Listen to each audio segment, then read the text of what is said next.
Kristen, and I'm going to teach you some things to do today with your fine motor skill development. So all those little finger muscles that you use to write, these are some fun ways that you can exercise them.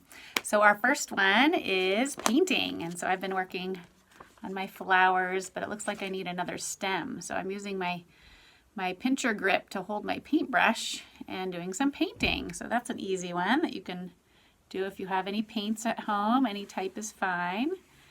There's my painting. So work on your painting skills while you're at home. Another idea you can do is Q-tips with paint, and you can do some dot painting in whichever kind of paints that you have on hand and add to your picture that way. Maybe it's raining in my picture now. Let's see. I'm going to add some blue dots all over my flowers. It'll look like the rain is starting to come down. There we go. A few more. So again, you can use your Q-tips, which everybody might have at their houses. And there we go. Oh, it's a rainy day. My flowers are going to grow. Some kids at preschool like to do beading, and you might do beading on a pipe cleaner or on yarn or on even some dental floss because it's very thin and narrow. Maybe put a piece of tape around at the end if the yarn keeps fraying. I tried to do that with a piece of tape on there. Let's see if I can get a bead on. So that's good for my little finger muscles to work hard and persist in getting those beads on. I wonder if I'm going to make a pattern. Let's see. Looks like pink, white, pink, white. What would you put next? You could make bracelets or necklaces or just bead and take them off again. All right, we've got some clips. These are clips out of my kitchen for holding bags shut. This one looks like chips, but it's plastic. Looks delicious. This one's a little animal clip. And this one's just a green one, maybe from laundry or something. And clothespins, wooden clothespins will work too, but these are great. You can make a little game of just picking up some small objects that you have on hand, whether it's dry pasta or some small toys, some little Legos. See if you can move them from one container to another.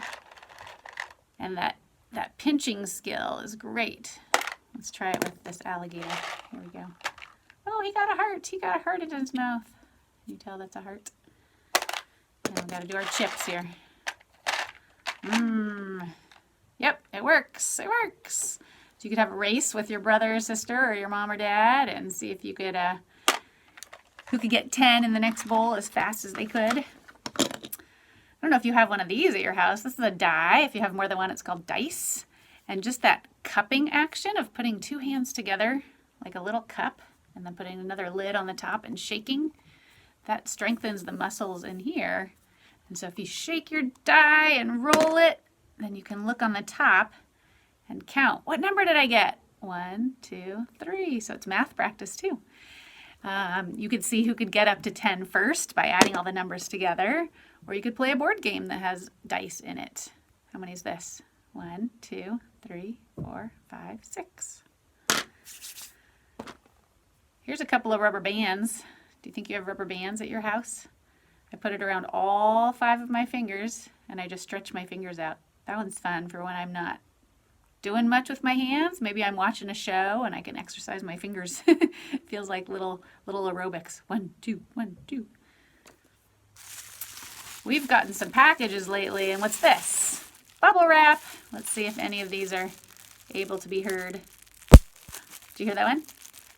Bubble wrap's a great tool for your little fingers, and again, if you're watching a show and you want to do it, or if you want to make a game out of it and see if you can get 5 first. Oh, 1, 2, 3, 4. Some of these are wilting.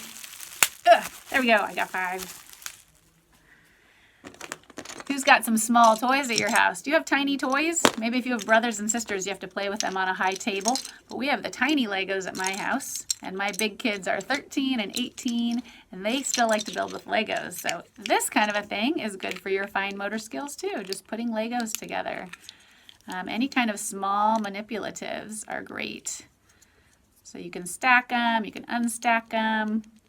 See if you can get this one off. Oh, Mommy, I need help. Nope. I got it all by myself with my fingers. So persist at it, and I'll show you a couple of creations. This one my 18-year-old made. I think it maybe is a maze. I'll have to work on this in a minute and see if it is. Or it could be a city. And then here's one that my daughter made. It's almost all red, but she added some flowers and things. I think it's maybe a deck, a house with a deck and a patio up here, and her little flowers. So you can build with Legos to your heart's content. And some paper activities. Here's one. You can make paper chains. And maybe count down the days to your birthday, or just make paper chains for fun, and they hang up for decorations, or you can take them apart. So cutting practice, and then looping and taping. And who's got slime at your house? Does anybody have slime at your house? Or Play-Doh? The pinching activities in this is unlimited. You can squish it, you can make it into something, but it's helping your fingers get ready for writing. So that's a fun one. Put that lid back on so it doesn't dry out. And one last one to show you is you can tear paper, and that's good. Skill building as well. If you have some old newspaper that you're done with, or some old magazines, or scratch paper. And another thing is balling it up. You make little balls like this, and then you can throw them. Woohoo! I'll do one more. Tear a piece, ball it up. You could have a snowball fight, or you can try to make baskets. Say you want to go 5 steps away from your trash can and try to make them in. Woo! There we go. Thanks for coming, and have a good rest of your day. Bye. Where do you start your letters? At the top.